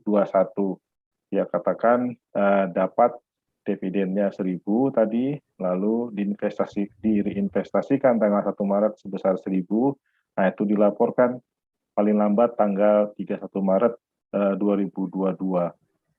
Formulirnya ada ya di PMK 18 itu di lampiran 7. Sederhana sekali, cuman di sini belum sempat saya tayangkan. Jadi kurang lebihnya formulir itu memunculkan identitas siapa yang menerima NPWP-nya, lalu diterima dari mana, apakah dari dalam negeri atau dari luar negeri yang tadi listed company, atau dari luar negeri yang non listed company. Nanti terlihat di sana kapan terima dividennya berapa rupiah, lalu kapan direinvestasikan. Kurang lebih seperti itu. Dan ini sangat sederhana. Siapa Ibu? Saya lupa namanya tadi. Iya, Ibu siapa? Pak. Ibu siapa tadi? Oh, Bukan. yang bertanya, Yang yang bertanya tadi dengan Ibu Dinia, Pak. Ibu Dinia. Jadi untuk menyampaikan laporan investasi atas dividen tadi, ini Direktorat Jenderal Pajak telah menyiapkan laporan atau fitur secara online. Jadi Bapak Ibu sekalian, laporan investasi itu bisa diakses di DJP online Pajak ID melalui fitur e-reporting. Jadi kalau misalnya Bapak Ibu atau mungkin Ibu tadi ya berkesempatan menyampaikan SPT tahunan, nah di profil di fitur itu coba diklik di sana untuk ditambahkan akses e-reporting, sehingga pada saat katakan besok tanggal 10 Maret menyampaikan SPT tahunan 2021, bisa sekalian mengupdate fitur layanannya, sekaligus juga melakukan e-reporting atas investasi dividen yang dia terima tahun kemarin. Kurang lebih seperti itu, Ibu Dini. Baik. Lengkap sekali penjelasan dari Pak Yuda. Jadi Ibu Dini tadi terinfo dari Pak Yuda dilaporkan di SPT 2021 dan di form laporan realisasi investasi. Memang formnya tidak ditampilkan di sini, tetapi Ibu bisa unduh di Peraturan Menteri Keuangan Nomor 18 tadi. Atau sebenarnya jika ingin bertanya ke Mandiri Skuta juga bisa ya, nanti boleh kita bantu untuk formnya. Sebenarnya di media sudah ada di internet juga ya, kalau kita laporan realisasi investasi itu gampang sekali, PDF langsung ada ya Pak. E-reporting. Betul. Dan tadi seperti Bapak Yuda detailkan bahwa di situ ada yang perlu kita isi antara nama, kemudian nanya NPWP, alamat, sama nanya periode tahun pajak. Jadi walaupun di Maret realisasinya, tapi tetap terdata kok itu pembayaran realisasi atas dividen 2021 ya. Tetapi ingat bahwa laporannya di SPT 2021 karena dividen terimanya 2021 walaupun realisasinya Maret 2022. Nah, saya juga mengingatkan ke Sobat Mapan, jadi kita punya WhatsApp bisnis juga Pak Yuda, Pak Lintang, jadi investor boleh by WA nanya misalnya tadi, saya males googling nih gitu, jadi tolong kasih PDF-nya gitu, itu bisa akses website WA bisnis kita, nanti di akhir kita tampilkan nomornya, tetapi info buat Sobat Mapan itu nomor WA bisnis kita di nomor 0815 333 14032 gitu. Jadi untuk nasabah boleh WA juga ke situ ya kalau ada yang diminta terkait dengan laporan pajak. Nah, kemudian ada pertanyaan lagi, ini untuk dividen. Jadi terkait dividen dari Bapak Sanjaya Sofian, beliau bertanya apakah saham itu juga bisa sebagai instrumen untuk pengganti bayar pajak dividen. Jadi dia reinvestasinya mau di saham, Pak Yuda, apakah bisa? Kemudian bagaimana cara pelaporannya bila kita sudah taruh di saham dan ada di dalam portofolio. Jadi ini dia bertanya apakah bisa di saham. Yang kedua, ternyata dia sebelumnya sudah punya saham itu. apakah bisa, mungkin nanti ditekankan patahannya ya Pak Yuda ya, misal dia dividennya April ya, kalau sahamnya udah ada dari Maret mungkin nggak bisa ya berarti. Nanti kalau ada diperiksa kan berarti ini udah dibeli dari yang lama nih uangnya, bukan dari dividen. Jadi mudah-mudahan nanti bisa dijelaskan Pak Yuda.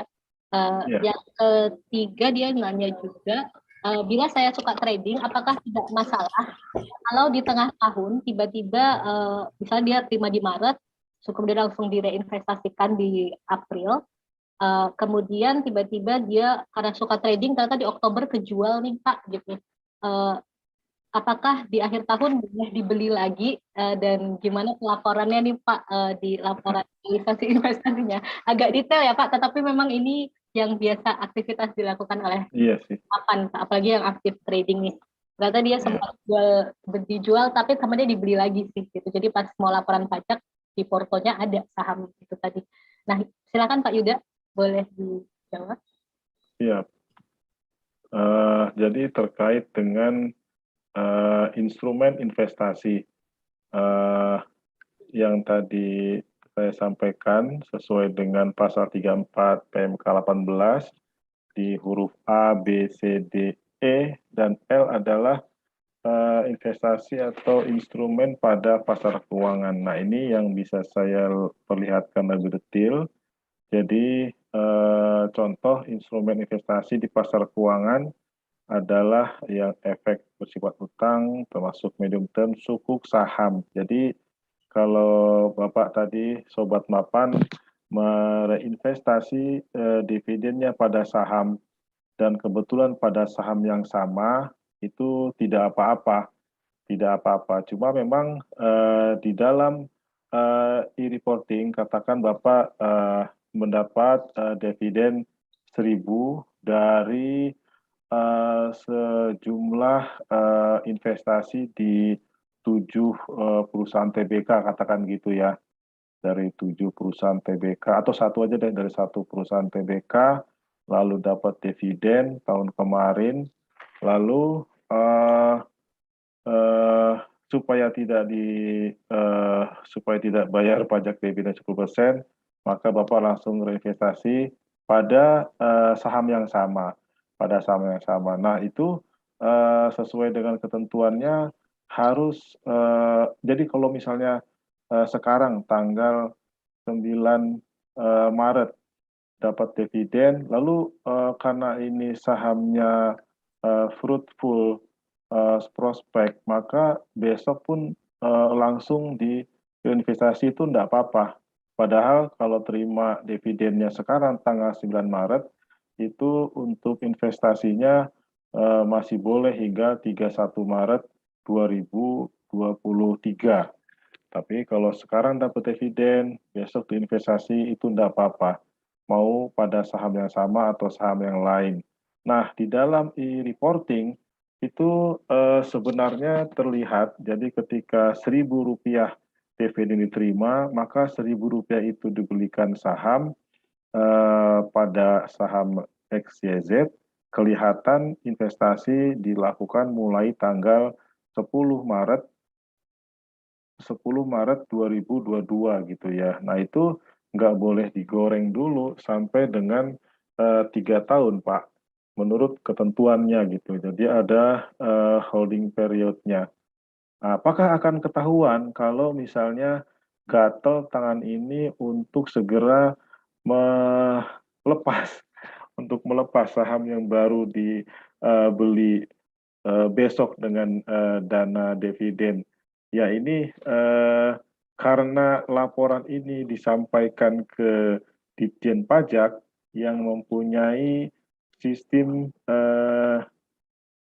otomasi yang sangat bagus dengan bank data yang sangat baik, bukan tidak mungkin apabila terjadi one prestasi holding period, itu akan ketahuan, Bapak. Nah, gitu. Jadi, ini yang bisa saya sampaikan. Jadi, kalau Bapak mempunyai dapat dividen, itu silakan mau di efek peragun aset, mau di tabungan, mau di saham, silahkan. hari ini dapat dividen, besok mau direinvestasi silakan, walaupun JT-nya masih 31 Maret 2023. Tapi kalau misalnya baru juga investasi besok, lalu digoreng bulan depan, itu menyalahi menurut norma ketentuan ya Pak. Menyalahi norma ketentuan. Itu yang bisa saya respon Mbak Via Ya. buat Sobat Mapan. Baik Pak Yuda. Berarti kalau saya boleh ulang lagi Pak Yuda, berarti sekali kita beli maka peraturannya memang holding periodnya harus 3 tahun ya Pak. Kalau kita jual terus kita beli lagi, berarti dianggapnya mungkin yang terakhir di tanggal terakhir itulah kita baru mulai pegang ya Pak. Misalnya terima dividen Maret, kemudian dia karena rajin beli reinvestasinya April 2022. Terima dividen misalnya di April 2021 misalnya ya Pak, April 2021, kemudian dia sudah beli reinvestasi itu di Mei 2021, tapi kemudian karena dia gatel kejual di Oktober, tapi di Desember ternyata dia beli lagi buyback gitu, maka mungkin yang dihitung oleh pajak dia baru pegangnya di Desember 2021 itu ya Pak? Saya sih tidak melihat demikian ya, karena di dalam fitur e-reporting itu terlihat saham mana dari Rp1.000 yang masuk ke dalam e-reporting investasi. Nah, ketika di sini ada e-reporting investasi, ada investasi karena ikut program pengungkapan sukarela, ada investasi karena menerima dividen, dan lain-lain. Itu tentunya akan terlihat ketika, oh ini investasi karena dividen ya, oh holding periodnya 3 tahun ya, oh ini berarti baru bisa digoyang 3 tahun kemudian. Nah ini yang saya pahami dari sistem elektronik DJP online, Mbak Via gitu. Jadi kalau misalnya 1 April 2021 udah terima dividen, lalu bulan Mei beli, lalu buyback lagi bulan Oktober, nah ini insya Allah ketahuan ya, insya Allah ketahuan. Mungkin izin menambahkan mungkin boleh Pak Yuda. Lanjut Mas Langgeng. Nah ini sebagai saya juga apa ya, bukan aktif sih, cuma sesekali aja pas senggang main saham itu ya. Ya mungkin idealnya gini Mbak ya, kalau kita bicara misalnya oke lah, katakan saya trader, saya ada saham gitu kan, terus saya dapat dividen, lalu saya masukkan kemana saham itu ya, supaya tadi dividennya tadi tidak dipotong PPh. Kalau saya pribadi sih sebagai mungkin menyarankan, bikin aja akun baru, nanti terus khusus diinvestasikan. Kan misalnya kan akun itu bermacam-macam, mungkin bisa akun yang untuk day trading, ataupun mungkin untuk yang swing, katakan berapa minggu gitu kan, terus misalkan ada untuk yang investasi kan, misalnya kan gitu, biasanya kan. Artinya kan biasanya kan masih dipisahkan antara akun untuk yang day trading gitu kan, sama yang akun untuk investasi.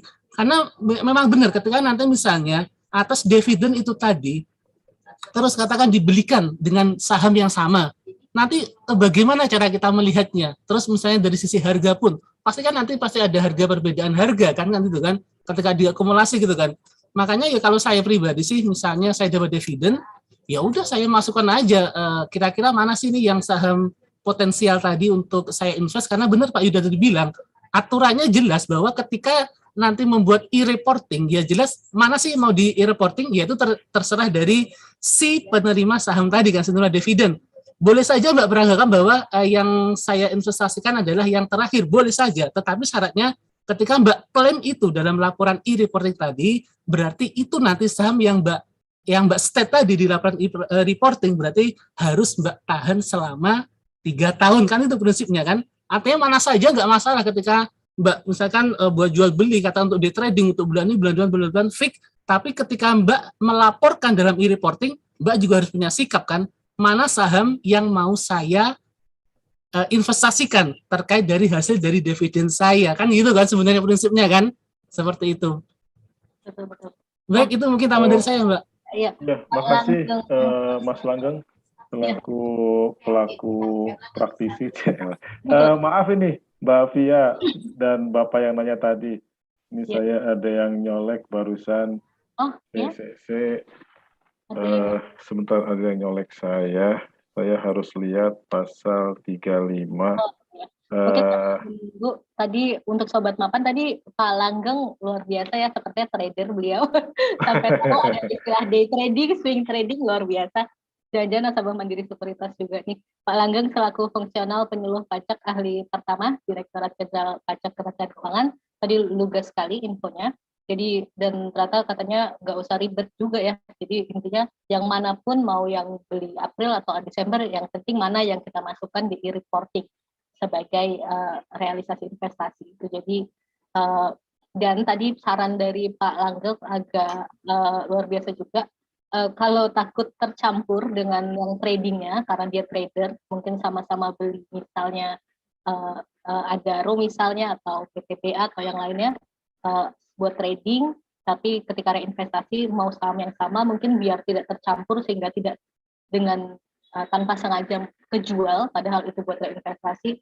Saran Pak Langgeng tadi buka akun khusus buat yang pelaporan ke investasi, agar benar-benar holding periodnya 3 tahun, dan memang di Mandiri Sekuritas untuk alasan tertentu kita bolehkan ya Sobat Mapan untuk punya akun kedua, tetapi memang untuk menghindari adanya penyalahgunaan akun atau misalnya digunakan untuk manipulasi pasar, maka kita harus jelas alasan pembukaan rekening kedua itu apa.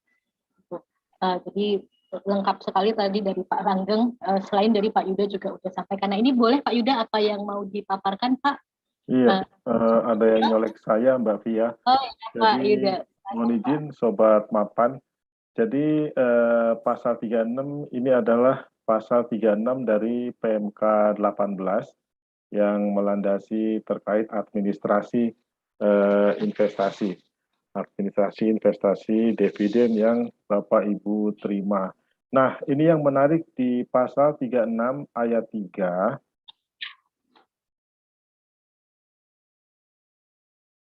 Jadi saya bacakan saja, investasi sebagaimana dimaksud dalam pasal 35 yang tadi ada 12 bentuk investasi ya, itu tidak dapat dialihkan kecuali ke dalam bentuk investasi sebagaimana dimaksud dalam pasal 35. Jadi kalau misalnya tadi Bapak membeli saham apa tadi Adaro dalam investasi, lalu digoyang-goyang dengan investasi ke saham lain, ternyata saya kalau memahami pasal 36 ayat 3 ini jadi berubah pendapat. Jadi di pasal 35 yang tadi saya sampaikan itu terkait dengan ini.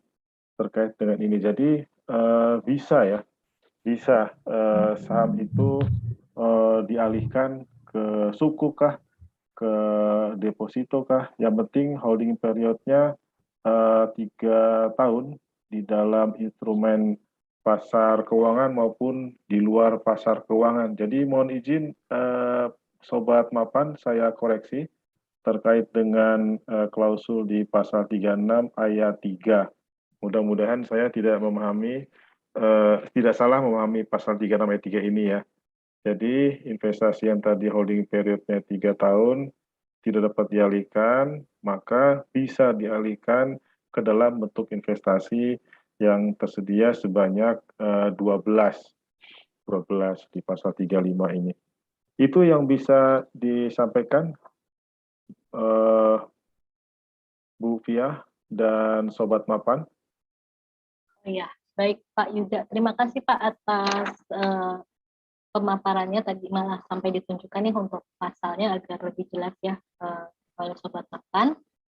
Saya juga infokan bahwa live kita webinar hari ini tuh kita posting di YouTube juga. Jadi mungkin kalau Sobat Mapan yang kurang jelas nanti boleh di replay ya di YouTube Mandiri Sekuritas. Nanti jawabannya dari Pak Yuda dan Pak Langgeng tadi lengkap banget nih. Nah, Pak Yuda, Pak Langgeng, dan Pak Lintang, ini ada pertanyaan lagi Pak ya. Mohon maaf ada banyak banget nih pertanyaannya Pak, hampir 100.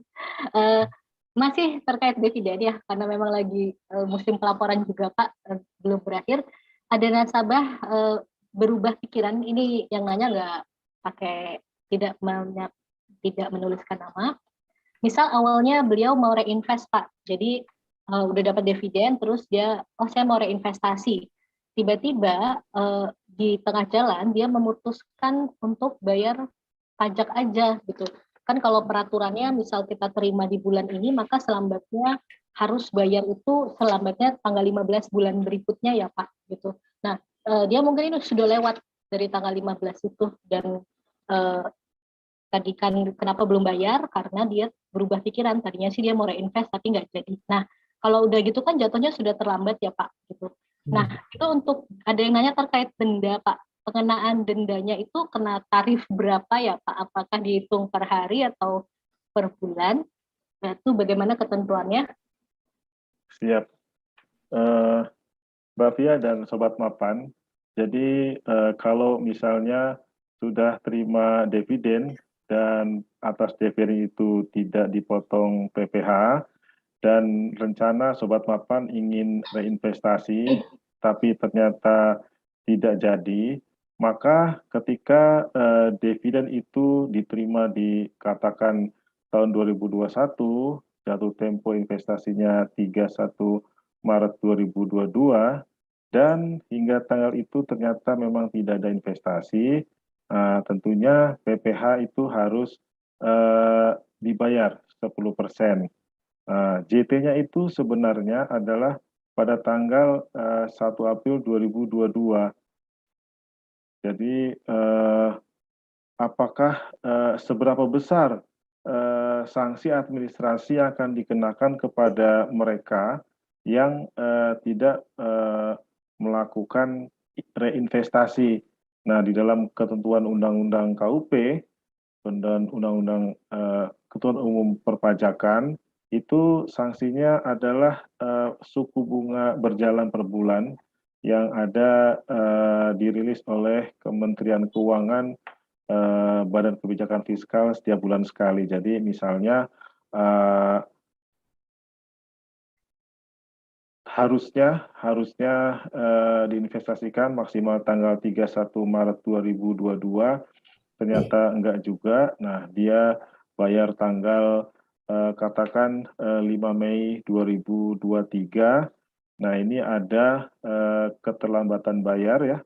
Ada keterlambatan bayar. Nah, bisa dilihat di KMK pada bulan Mei 2023. Berapa besar sih bunga yang dikenakan? Kalau dulu kan memang 2% per bulan. Tapi dengan adanya Undang-Undang Cipta Kerja ini secara administrasi disesuaikan di Undang-Undang HPP ya, Undang-Undang HPP klaster KUP itu disesuaikan. Jadi tunggu saja surat cinta dari KPP bahwa dalam pengawasan AR akan terlihat nanti bahwa katakan si Yuda telat bayar PPh atas dividen gitu.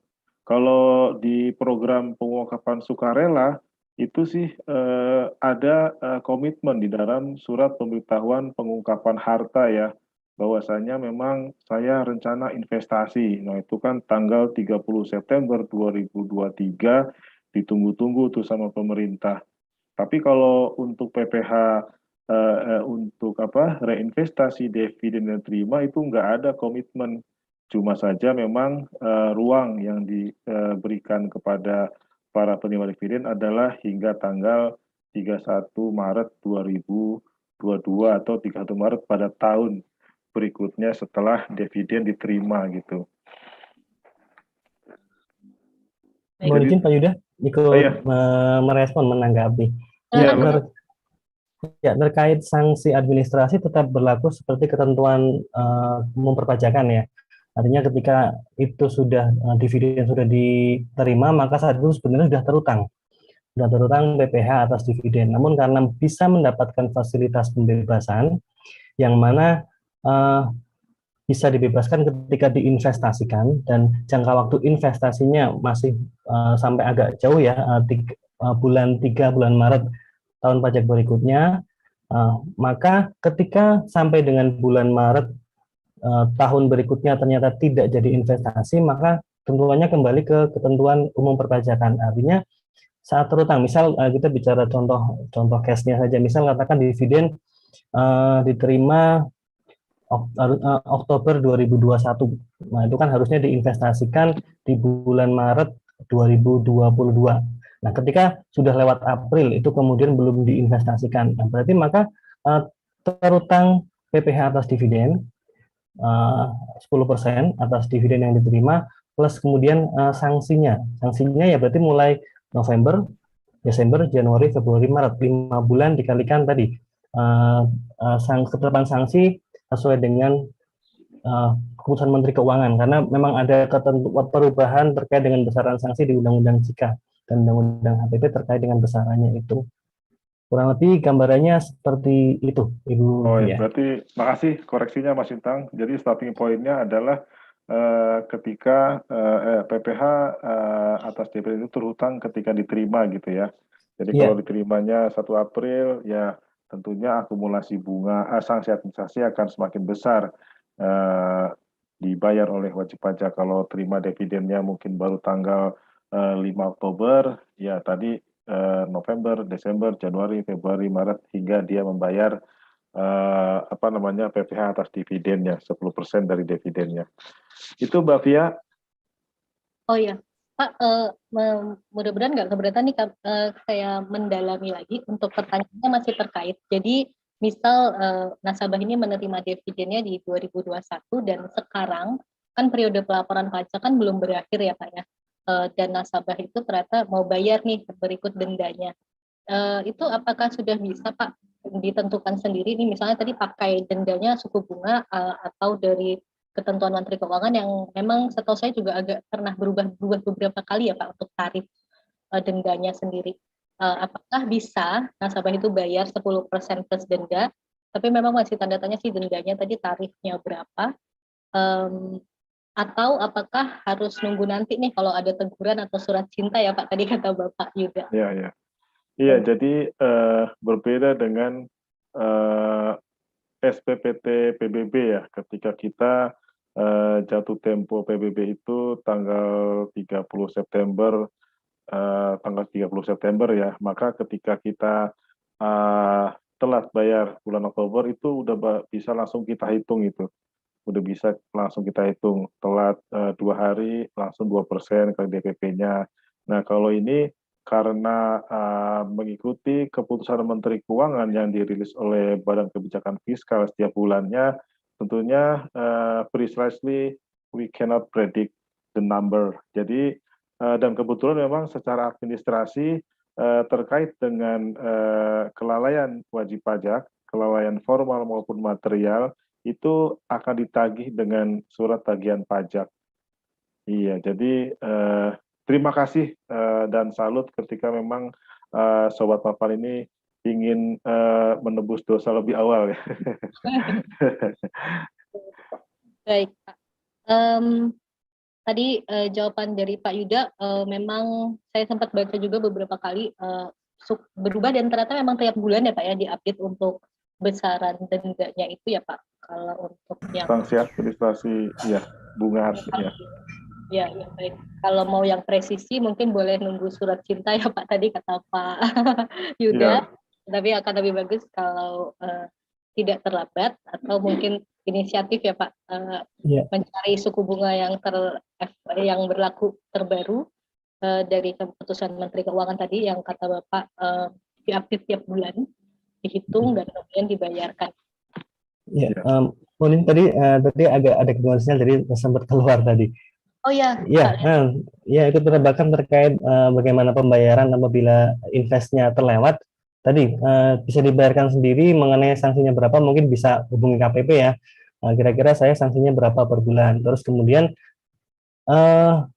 kalau dibayar sendiri kan kemudian bulan keterlambatannya menjadi kita yang menentukan. Kalau misal kita harus menunggu STP maka atau surat tagihan pajak, maka bisa jadi STP-nya baru terbit kapan, malah bisa lebih banyak keterlambatan bulannya. Jadi bisa STP-nya lebih besar dibandingkan kalau kita segera untuk membayarkan PPh-nya sendiri. Baik Pak Lintang, tadi ternyata Pak Lintang menyampaikan ya Sobat Mapan bahwa boleh juga nih kalau nggak tahu hitungnya gitu, boleh hubungin KPP terdekat ya Pak, atau tempat NPWP kita terdaftar ya Pak. Daripada menunggu surat cinta yang nanti khawatirnya malah makin besar dendanya ya Pak. Sebenarnya kita memang bisa mendapatkan kalkulasi dari teman-teman di KPP berapa sih sanksi administrasi berupa bunga yang akan dikenakan gitu. Ketika tadi dapat dividen tanggal 1 April 2021, lalu dia putuskan untuk membayar saja PPh-nya tanggal 1 Oktober 2021 karena tidak ingin berinvestasi. Di sana ada keterlambatan 6 bulan gitu, ada keterlambatan 6 bulan. Nah, memang secara administrasi ketika sekarang atau tanggal 5 Oktober kita mau menghitung, itu sudah bisa karena KMK per Mei 2021 sudah keluar, KMK per Juni sudah keluar, KMK Oktober pun sudah keluar.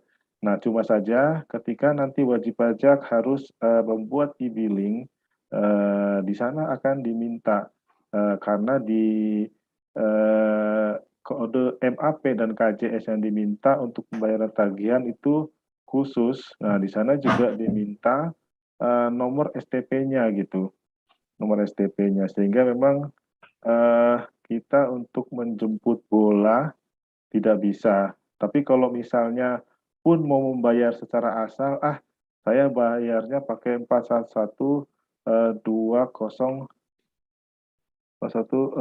MAP orang pribadi berapa ya? Nggak apa saya. Nah itu katanya si AR, oh Bapak ini sanksi administrasi berupa bunganya hanya 137.000. Ya udah saya bayar pakai MAP KJS aja gitu. Nanti ketika surat cinta itu datang, ya tinggal dipindah bukukan. Ya kalau mau repot administrasi gitu ya. Karena memang kalau untuk pembayaran tagihan itu ada diminta di sana nomor STP-nya di dalam e-billing. Ya, baik Pak. Agak detail ya Pak untuk pertanyaan terkait keterlambatan, karena tidak dipungkiri pasti banyak juga ya Pak yang baru aware terkait kebijakan dividen ini pas di musim pelaporan nih seperti ini, padahal dividennya udah ada 2021 ya diterima Pak, mau reinvestasi juga nggak mau ya karena 3 tahun holding period gitu ya, dia pilih bayar dendanya aja dan selain juga pajaknya. Terima kasih Pak Lintang, Pak Yuda atas jawabannya terkait dengan keterlambatan ini. Nah ini sebenarnya kita waktunya sudah habis untuk tanya jawab. Tapi ini ada satu pertanyaan terakhir agak sederhana sih, mungkin jawabannya boleh singkat, dari Ibu Yesika masih terkait reinvestasi. Dia membiarkan dana dividen itu di rekening Mandiri Sekuritas Pak, jadi di saldo bukan di saham gitu Pak, tidak dipakai trading. Apakah itu bisa dianggap investasi Pak? Karena memang bisa ya Pak, berarti kan dia hitungannya itu hanya tabungan ya Pak, tapi tabungannya di rekening dana investor nih, gitu. Apakah itu boleh kita masukkan sebagai di laporan realisasi investasi? Kemudian ya itu aja Pak pertanyaannya dari Ibu Yesika. Ya, menarik sekali Ibu Yesika. Ketika kita melihat opsi bahwasanya ruang reinvestasi itu di pasar keuangan adalah berupa tabungan atau deposito, lalu Bu Yesika tempatkan di rekening Mandiri Sekuritas, itu boleh saja. Cuma ketika itu terjadi secara otomatis atau disengaja, nah kita akan melihat pada e-reportingnya itu. Saya kebetulan detail dari e-reportingnya seperti apa. Ketika kita berinvestasi pada saham, maka kita bisa meyakinkan kepada si aplikasi DJP online e-reporting bahwasanya saya membeli saham pada tanggal sekian, saham dari PT TBK gitu kan. Nah, kalau misalnya dalam e-reporting saya membiarkan dividen saya pada rekening ini, saya kurang bisa melihat itu di dalam e-reporting. Kalau nggak salah harus ada seperti akad ya, harus ada seperti akad ya. Nah, ini tentunya perlu mencoba di dalam e-voting. Nah, tadi kalau Ibu Jessica memang di dalam 2021 sudah terima dividen, tidak apa-apa juga sekarang atau besok membuka djponline.pajak.id sambil persiapan menyampaikan SPT tahunan OP tentunya ya. Nah, tambahlah di sana, intiplah di sana fitur layanan, tambahlah di sana fitur e-reporting. Tidak apa-apa juga belusukan di dalam e-reporting itu gitu. Saya meyakini akan ada atau akad seperti itu ya. Ya, baik Pak Yuda. Karena waktu kita sudah berakhir, Pak Yuda, Pak Lintang, pertanyaannya banyak dari investor, tetapi memang tidak bisa semua kita bahas secara live ya Pak. Tapi untuk beberapa pertanyaan tadi sudah kita bantu jawab, baik kolom chat. Nah, sisanya yang mungkin belum terjawab, saya ingatkan ke investor, nanti juga kami akan tampilkan di akhir. Kita punya WhatsApp bisnis di nomor 0815 333 14032. Saya ulang, Mandiri Sekuritas memiliki WhatsApp bisnis, bisa digunakan untuk menampung pertanyaan. Bisa juga terkait materi ini, nanti kita bantu jelaskan melalui di chat WhatsApp bisnis Mandiri Sekuritas di nomor 0815 333 14032. Jadi tadi jawaban dari Pak Yuda, Pak Lintang, itu mungkin saya yakin sudah mencakup beberapa pertanyaan dari investor, meskipun namanya belum kita sebutkan ya untuk pertanyaannya, tetapi memang waktu kita terbatas. Nah, sebelum saya akhiri acara, saya mau berterima kasih dulu Pak Yuda, Pak Lintang, dan tadi Pak Langgeng yang juga membantu ya Pak, pertanyaan yang sangat detail nih dari investor. Terima kasih banyak Bapak dari Direktorat Jenderal Pajak Kementerian Keuangan. Sama Pak Rumadi itu satu. Oh iya Pak Rumadi, betul-betul. Mungkin tadi yang nyenggol Bapak ya, yang Bapak terkait dengan pasal tadi yang Bapak tampilkan. Nah, Pak Rumadi, terima kasih banyak Pak. Akhir kata Sobat Mapan, semoga sosialisasi ini membuat Sobat Mapan lebih paham lebih dalam mengenai ketentuan pajak dividen dan peraturan pengenaan e-materai, dan dapat mendorong Sobat Mapan untuk meningkatkan transaksi di Mandiri Sekuritas, karena udah lebih yakin nih dengan peraturan-peraturan yang ada ya, bahwa itu peraturannya dari pemerintah dan dikenakan juga ke semua sekuritas tentunya, tidak hanya investor Mandiri Sekuritas. Nah, terima kasih atas perhatiannya. Terima kasih ya Bapak Yuda, Pak Lintang, Pak Rumadi, dan Pak Langgeng sekali lagi atas pemaparan dan kesediaannya menjawab pertanyaan Sobat Mapan. Terima kasih atas perhatiannya Sobat Mapan. Semoga sukses dan sehat selalu untuk kita semua. Saya tutup. Selamat sore. Wassalamualaikum warahmatullahi wabarakatuh. Waalaikumsalam warahmatullahi wabarakatuh. Take a little bit more risks. Terima kasih Sobat Make the Mapan road less semuanya. traveled by. Terima kasih Bapak Ibu, Bu And Fia, some Bu children have to be Dora. a little more patient, Terima kasih Pak. a little more resilient. Or that some parents don't see their families more often than they would, as they should. Progress takes time, but advancement requires initiative. We believe in capital investment that can spur the wheel of progress. And the key to capital growth is by unlocking the access to potential for everyone. Mandiri Sekuritas's decades of experience allow us to be Indonesia's most reliable and capable investment bank. And as the only Indonesian investment bank with regional presence in Singapore, we secured record-breaking investment into a series of nationally significant projects. We connect investors with national corporations that build roads across the nation, construct modern transportation systems, develop intercontinental trading ports, realize new generation international airports, and build power plants in the outlying region. So, when the risk is worth taking, when resilience won't be in vain, and hard work bears result, that's when an investment really pays off. Because what truly matters is the growth beyond profit. Mandiri Sekuritas, your trusted partner to prosper.